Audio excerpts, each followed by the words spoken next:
이번 보고서는 모트렉스, 코리아 서키트, JYP 엔터까지 한번 보도록 하겠습니다. 자, 모트렉스 같은 경우에 차량용 부품주 중에 하나인데요. 그 어떤 부품이냐? 순정형 IVI. 네, 쉽게 말해서 그냥 가볍게 오디오라고 보시면 됩니다. 자, 그다음 여기 나오는 HMG는 이제 현대 자동차 그룹이라고 하고요. 네, 신흥국 판매 차량의 이제 PIO 방식과 DIO 방식으로 순정형 IVI를 공급하는 업체입니다. 자, 70에서 80여 개국 국가에서 대형 IVI 벤더가 대응하지 않는 시장과 차종 커버하고 있고, 결론은 이제 제일 중요한 것들은 현대모비스, LG전자 이런 뭐 1차 벤더에 대해서 다 물량 갖고 오고, 이에 남은 좀 짜잘한 요런 것들을 이제 현대 자동차 그룹이 모트렉스에서 물품을 받아오는 거죠. 자, 그래서 어떻게 보면은 좀 대량 생산이 불가능한가? 라고도 또 보기도 하고, 혹은 다품종에 자신이 있는 건가? 라고도 생각이 듭니다. 네. 자, 그런 한편, 전진건설 로봇이라는 이 회사, 전진중공업, 이거를 콘크리트 펌프카를 제작하고 있는데, 여기를 안정적 흐름, 캐시카우를 위해서 4분기에 영입을 했습니다. 약간은 넷마블이 코웨이를 인수한 그런 효과라고 보시면 되겠는데, 네, 어쨌든 회사로서는 좀 발전적인 부분을 가져가기 위해서 현금이 필요했고, 그 현금을 이 전진중공업에서 갖고 오겠다라는 것이죠. 자, 그래서 우선 이제 연결 실적으로 다 따지면 모트렉스의 매출액은 작년 한 해간 4,367억 원, YY 대비해서 23% 증가하였고요. 영업이익은 353억 원으로 무려 232% 상승을 했고요. 또 지배 지분 순이익 같은 경우 흑전을 기록을 했습니다. 자, 그래서 인도발 셀토스에 탑재된 고부가 AVNT 판매가 증가했고, 또 공기청정기 신제품 효과, 그 다음에 양호한 건설 경기 때문에 중공업 부분이 좀 좋게 나왔다라고 보고 있습니다. 자, 또한 이제 오버행 이슈가 좀 사라졌는데, 네, CB가 모두 다 보통주로 전환이 되면서 이슈는 소멸이 되었습니다. 자, 기존에 모트릭스가 진출했던 시장이 성장할수록 대형 IVI 업체의 진입 가능성이 커진다는 점도 잠재적 리스크 요인이었습니다. 하지만 최근에 PBV의 등장으로 이러한 지형의 변화가 좀 생길 수도 있는데, 자, 기존에 진출 국가가 제한됐던 반면에 PBV 시장에서는 선진국, 그 다음에 내수발 차량이라고 하더라도 연간 판매 물량이 많지 않다면 다품종 소량 생산이 가능한 회사에게 기회가 있을 텐데, 그게 바로 모트렉스라는 것이죠. 모트렉스는 태생적으로 현대차 그룹의 모든 이제 1차 벤더가 아니었기 때문에, 1차 벤더가 하고 남은 아까 위에도 보셨지만 전 차종을 커버하고 있었기 때문에 대부분 다 개수들도 소량이었을 거고, 그 개수들도 사실 차종마다 굉장히 많이 달랐을 거고, 이런 것들 전부 다 맞춰줬던 회사이기 때문에 이런 것이 좀 가능하지 않았나 싶고, 그래서 지금 실적 턴어라운드를 하고 했는데, 이것을 지속시킬 뿐만 아니라 중장기적인 관점에서도 모멘텀이 하나 생겼다라고 보시면 되겠습니다. 그래서 앞으로 좀 많이 좀 달라질 모트렉스이지 않을까 싶고요. 그 다음에 코리아 서키트입니다. 근데 코리아 서키트라는 회사가 굉장히 좀 특이하던데, 지금 보시면은 주요 지주에 영풍이 있잖아요. 영풍이 이 코리아 서키트를 지배를 하고, 이 코리아 서키트가 인터플렉스를 지배를 합니다. 연결 실적이 대상자인 거 보니까요.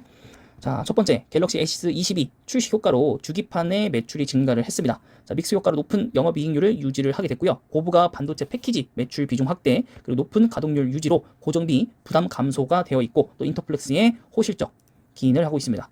자, 코리아 서키트가 삼성전자의 점유율을 늘려가고 있고, 고부가 중심으로 공급을 담당하고 있고, 안정적 성장과 높은 수익성, 그리고 앞으로 물론 이번에는 조금 중간에 그 성능을 제한시키는 사고가 좀 생겼지만은 S22 이후에 나올 뭐 폴더블 폰이라든가 그 이후에 나오게 될 이제 S23 이런 것들에 대해서는 지속적인 성장이 이루어질 것이고, 코로나가 끝나면 끝날수록 핸드폰 교체 수요와 이런 것들이 많아질 것이기 때문에 그 부분들에 대해서는 좀 좋지 않을까라고 생각이 듭니다. 그리고 반도체 업체들도 지금 굉장히 시장에 해외 쪽으로 진출하고 있는데, 정말 짧은 다운 사이클링 이후에 다시 한번 상승 사이클을 이뤄내고 있는 업종이기 때문에 이 부분도 굉장히 도움이 되는 그런 부분이 아닐까 싶습니다. 그래서 코리아 서키트는 딱히 뭐 악재보다는 호재가 훨씬 더 많다. 하지만 경계는 항상 해야 됩니다. 이럴 때 악재가 떠서 하락하는 경우도 우리 많이 경험해봤으니까, 네, 그런 것들을 여러분들이 좀 기억을 좀 해주시면 감사하겠고요.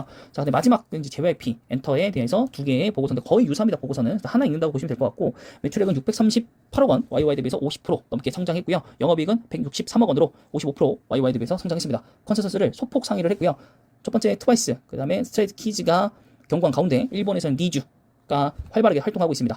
물론 있지도 이제 간간히 좀 활약을 하고 있고, 또 오랜만에 다 완전체로 복귀한 2PM도 있고, 근데 이제 좀 어떻게 본다면은 지금 향후에 이끌어갈 아티스트가 좀 부족하다. 옛날에 비하면 좀 많이 부족하다라는 느낌이 좀 듭니다.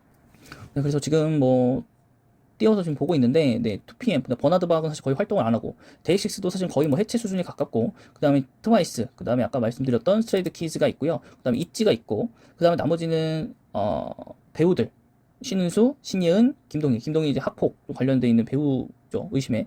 그 다음에 엑스다이어리 히어로즈라는 이제 밴드 그룹인가요? 이 그룹도 최근에 데뷔를 했고, 그 다음에 신인 걸그룹이 엠믹스가 있습니다. 그래서 이 지금 차세대로 지금 각광받고 있는 엠믹스가 좀 대활약을 좀 해줘야 될 것 같고, 트와이스급의 활약을 좀 해줘야 될 것 같고, 그 다음에 남성 이제 아이돌이 사실 스트레이키즈가 그렇게 인기가 폭발적인 건 아니기 때문에 엑스다이 히어로즈가 과연 얼마만큼의 또 뒷받침해 줄 것인가, 혹은 이후에 남자 아이돌 그룹이 데뷔를 할 것인가, 네, 그 부분도 잘 한번 봐야 되는 거 아닌가 싶습니다. 자, 그래서 신인 라인업 확대에 따른 프로모션 비용 증가와 인센티브 지급 동의 등의 일회성 비용이 발생했고요. 영업이익률이 소폭 증가한 것으로 나오고 있습니다. 그래도 25.6% 기록을 했습니다.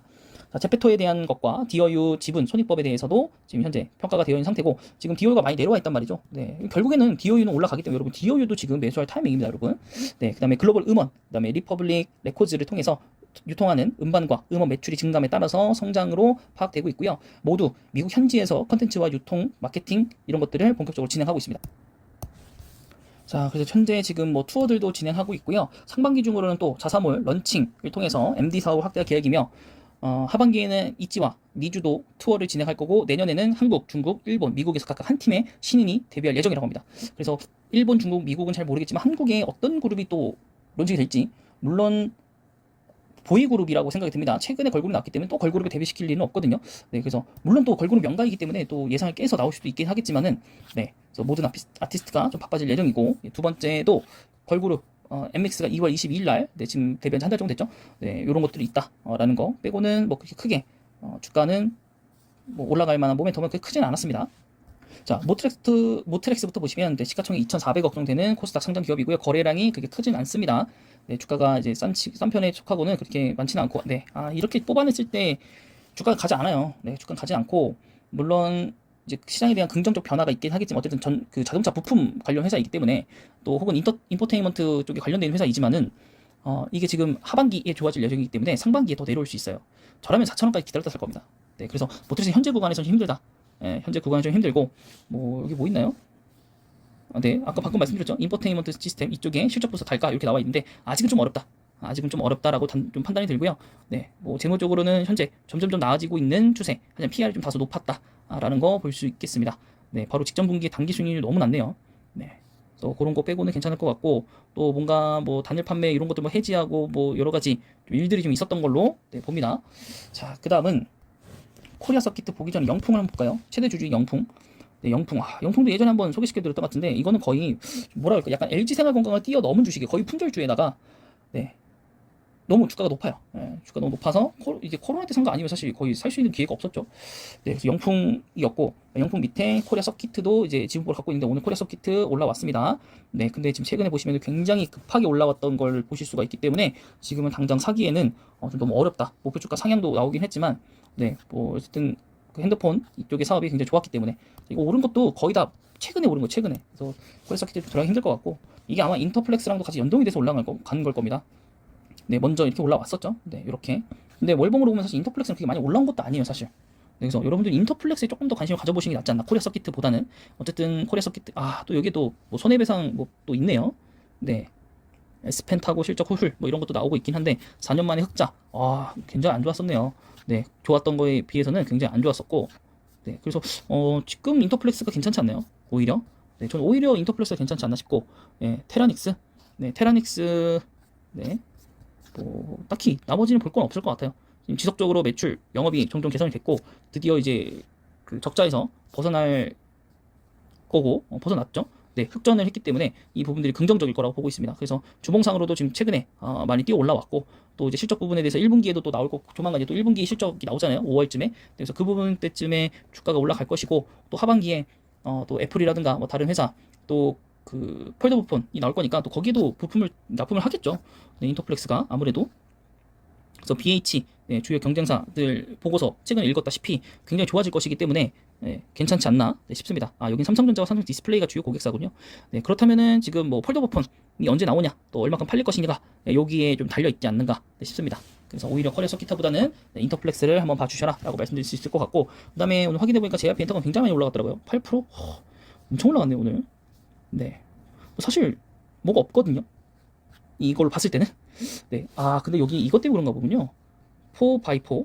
네, JYP도 50억 투자했다. 요것 때문에 올라간 것 같네요. 네. 네, 4월 15일, 14일, 15일. 네.